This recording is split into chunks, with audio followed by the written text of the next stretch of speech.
আচ্ছা দেখো, এখানে আমরা 2 নম্বর অঙ্কটা দেখি। 10 বর্গ মিটার ইটের সোলিং এর কাজে কয়টি ইট লাগবে? আচ্ছা, তাহলে লিখবো 2 নম্বরে। আমরা জানি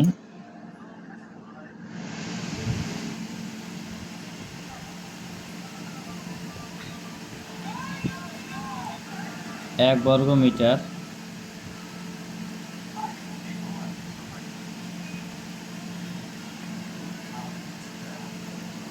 ইটের সোলিং এ বা সোলিং কাজে ইট সংখ্যা 1 বর্গ মিটারের জন্য ইট সংখ্যা হলো 31টা। ঠিক আছে, তাহলে এখানে কত বর্গ মিটার বলছে? 10 বর্গ মিটার। তাহলে 10 বর্গ মিটারে ওইটা কি জাস্ট মুখস্থ হবে, তাই তো? হ্যাঁ, 1 বর্গ মিটার লাগে হচ্ছে ডট ডট দিচ্ছি, তোমরা ভাষা আকারে লিখবা। ডট দেওয়া যাবে না পরীক্ষায়। তাহলে 31 ইন্টু কত? 10 হবে। ও ডট দেওয়া যাবে না? হ্যাঁ, না, ডট দেওয়া যাবে না। তাহলে হিসাব করলে কত আসবে? 31 ইন্টু 10, তার মানে 310টি। তাহলে এটা বুঝছো কিনা বলো?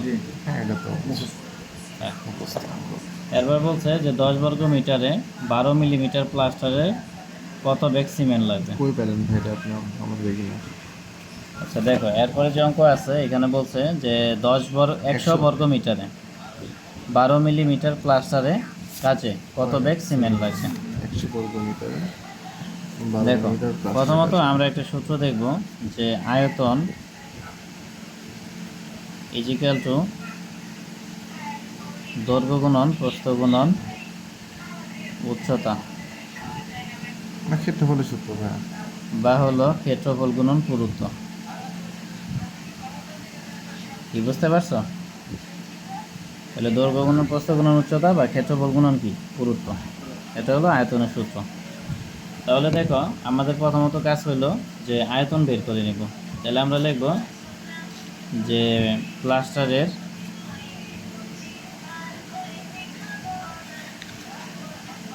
কাজের ভেজা আয়তন। এটা হলো ভেজা আয়তনের সূত্র। আয়তন ভেজা ইয়ে আছে। হ্যাঁ, একটা হলো ভেজা মানে পানি মেশানোর পরে কি ভেজা, আর পানি ছাড়া শুষ্ক। ঠিক আছে, তাহলে প্লাস্টারের কাজে ভেজা আয়তন। তাহলে ভেজা আয়তনের সূত্র কি? তাহলে এখানে দৈর্ঘ্য প্রস্থ উচ্চতা নাই, ক্ষেত্রফল আর পুরুত্ব দেওয়া আছে। তাহলে সূত্র কি হবে? ক্ষেত্রফল গুণন পুরুত্ব। তাহলে ক্ষেত্রফল কি? 100 বর্গ মিটার। ও আচ্ছা আচ্ছা। আর পুরুত্ব কত? 12 মিলিমিটার। তাহলে মিলিমিটার থেকে মিটারে আসতে গেলে কি 1000 দ্বারা ভাগ করতে হবে। বুঝতে পারছি। তাহলে এককটা কি আসবে? মিটার কি হবে? কি বুঝতে পারছো? বুঝছি। তাহলে 100 ইন্টু 12 বাই কত? 1000। তাহলে হিসাব করলো 1.2 মিটার কিউব। বুঝছো কিনা? এটা তো বুঝছি। এখন আমরা শুষ্ক আয়তন বের করব। কারণ তুমি যখন সিমেন্ট কিনবা শুষ্ক অবস্থায় নিবে না ভিজা অবস্থায় নিবা? শুষ্ক অবস্থায়। এই জন্য শুষ্ক আয়তন বের করতে হবে। তাহলে শুষ্ক আয়তন ইজিক্যাল টু, মনে রাখবা যে প্লাস্টারের ক্ষেত্রে, কিসের ক্ষেত্রে? প্লাস্টারের ক্ষেত্রে সিসি মানে cement concrete, plaster CC plaster, আর সিসি মানে রিইনফোর্সমেন্ট সিমেন্ট কংক্রিট বা মর্টার মানে মশলা। এগুলার ক্ষেত্রে যখন শুষ্ক আয়তন বের করবো 1.5 গুণ দিবা। মনে থাকবে? গুণ দিবা কোনটার সাথে? ভেজা আয়তনের সাথে। আচ্ছা ঠিক আছে। গুণ দিলে অবশ্যই ভেজা আয়তনের সাথে দিবা। ঠিক আছে। আর ইটের গাঁথনির ক্ষেত্রে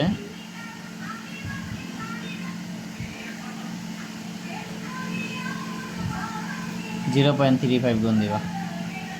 কি মনে থাকবে? মনে থাকবে, হ্যাঁ। তাহলে ইটের গাঁথনির ক্ষেত্রে শুষ্ক আয়তন বের করার জন্য 0.35, আর সিসি প্লাস্টার আর সিসি বা মোর্টার এগুলোর ক্ষেত্রে কি 1.5। তাহলে এটা মূলত কি? প্লাস্টার। প্লাস্টার মানে কি? ওই যে ওইটা মানে কি? মোর্টার বা মশলা। তাহলে এই ক্ষেত্রে সিমেন্ট 1.5 গুণ দেব।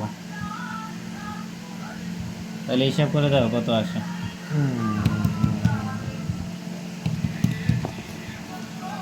1.8। আচ্ছা, 1.8 মিটার কিউব আসলো। এখন মশলার ক্ষেত্রে গাঁথনি অনুপাত হলো 1:6। মানে মানে বোঝাচ্ছি, এক বস্তা সিমেন্ট 6 বস্তা বালি। ওরা কত ধরছে এটা একটু দেখি, আমি দেখার পরে বলছি। ভিডিওটা পজ করো। তাহলে আমরা লিখবো যে দড়ি অনুপাত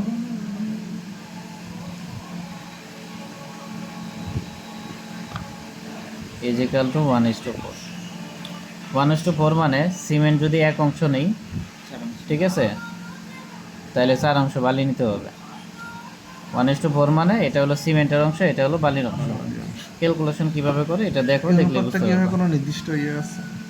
অনুপাত সাধারণত তোমার ধরো 1:4, 1:6 এইভাবেই ধরা হয়। প্লাস্টার বেদে মানে আলাদা। হ্যাঁ, অনুপাতে তাহলে যোগফল, তাহলে অনুপাতের যোগফল কি 1 আর 4, 1 আর 4 যোগফল কি 5। 5। তাহলে লিখবো যে সিমেন্টের পরিমাণ,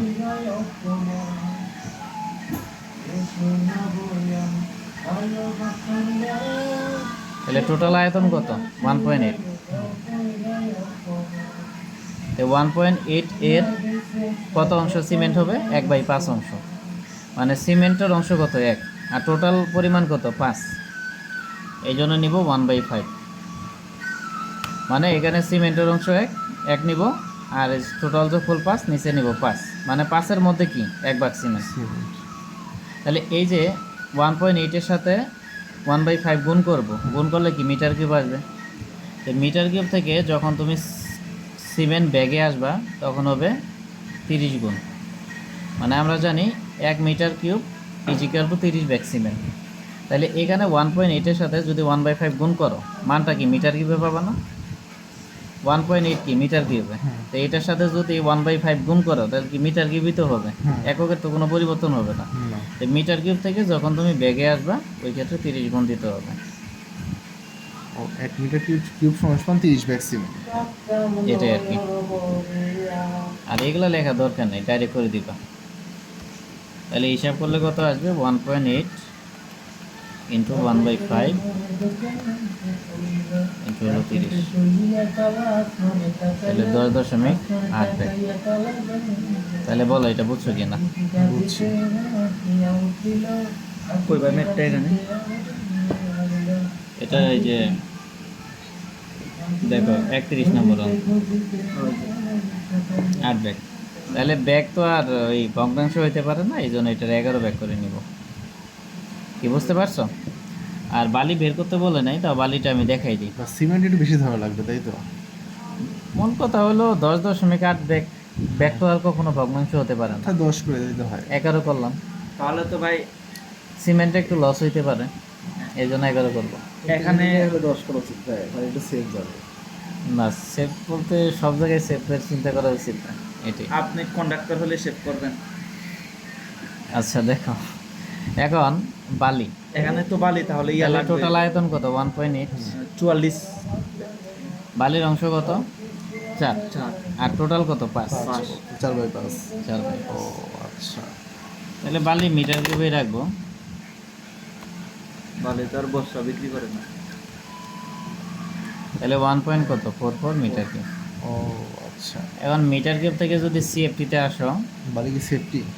হ্যাঁ সেফটি, তাহলে এই ক্ষেত্রে হবে তোমার 3.3 পাওয়ার 3 গুণ করতে হবে, 51.74 সেফটি। 3.3 টু দি পাওয়ার 3 মানে এখানে বলতাম। এটা গুণ করতে হবে, মানে তুমি Safety যদি করার জন্য। মিটার কিউব থেকে সেফটিতে আসতে চাও তাহলে 35.93 গুণ করতে হবে। এক কথায় 1 metre cube is equal to 35.94 safety. মানে মিটার কিউব থেকে যদি সেফটিতে আসতে চাও তাহলে এটার সাথে কত 35.94 গুণ করতে হবে। বুঝছি। বালি হিসাবটা সাধারণত সেফটিতেই করা হয়, ঠিক আছে। এগুলো বিষয় সিএফটি আর কি। গ্রামে হলে বস্তা হিসাব চলে। তাহলে এখন বলো এটা বুঝছো কি না। বুঝছি। মানে ও এখন দেখো, এরপরে আমরা করব যে 50 millimetre into 50 millimetre into 5 millimetre আকারে 10 মিটার লম্বা অ্যাঙ্গেল বারের ওজন কত, হ্যাঁ এটা বের করব, ঠিক আছে। তাহলে আমরা প্রথমত একক ওজন বের করে নেব।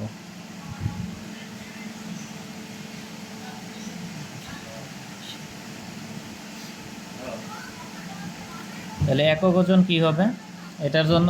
এখানে দেখো 50 50 5 আছে, তিনটা ডাইমেনশন। তো তিনটা যদি ডাইমেনশন থাকে এই ক্ষেত্রে কি এটাকে এল সেকশন ধরে নেব এল বা অ্যাঙ্গেল, ঠিক আছে? তাহলে অ্যাঙ্গেলের ক্ষেত্রে কি হবে?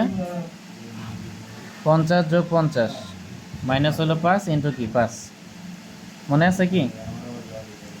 এর আগে অঙ্ক করাইছিলাম, একটু রিমাইন্ডার দিয়ে দেন। দেখাচ্ছি আমি। ভিডিওটা পজ করো, ভিডিও বেশি লং।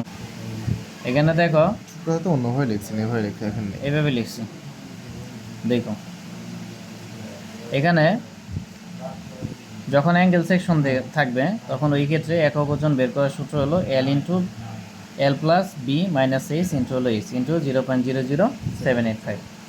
তাহলে এখানে যে মাপ দেওয়া আছে এই মাপ অনুসারে দৈর্ঘ্য কত? 50, প্রস্থ 50 আর উচ্চতা কত? 5 বা পুরুত্ব হলো 5। তাহলে সূত্র অনুসারে কি L plus B minus H into হলো এইচ, মানে এল এর মান 50, বি এর মান 50, এইচ এর মান হলো 5। তাহলে সূত্র অনুসারে কি এল মানে 50 প্লাস হলো বি মানে কি 50 মাইনাস হলো এইচ মানে কি 5 ইন্টু আবার এইচ মানে কি 5 ইন্টু হলো 0.00785। তাহলে মাইম বলো এটা বুঝছো কি না? বুঝছি ভাই, সূত্র বেশ ভালো দিয়েছেন। হ্যাঁ, সূত্র এবং এই অধ্যায়টা তোমাদের করানো হয়েছিল, দেখবা। কিন্তু আমি শিওর আপনি এই সূত্র করার নেই, আমি আপনার বুধবারে দেখাই দিব। হ্যাঁ, সে হাতে রাখবো না।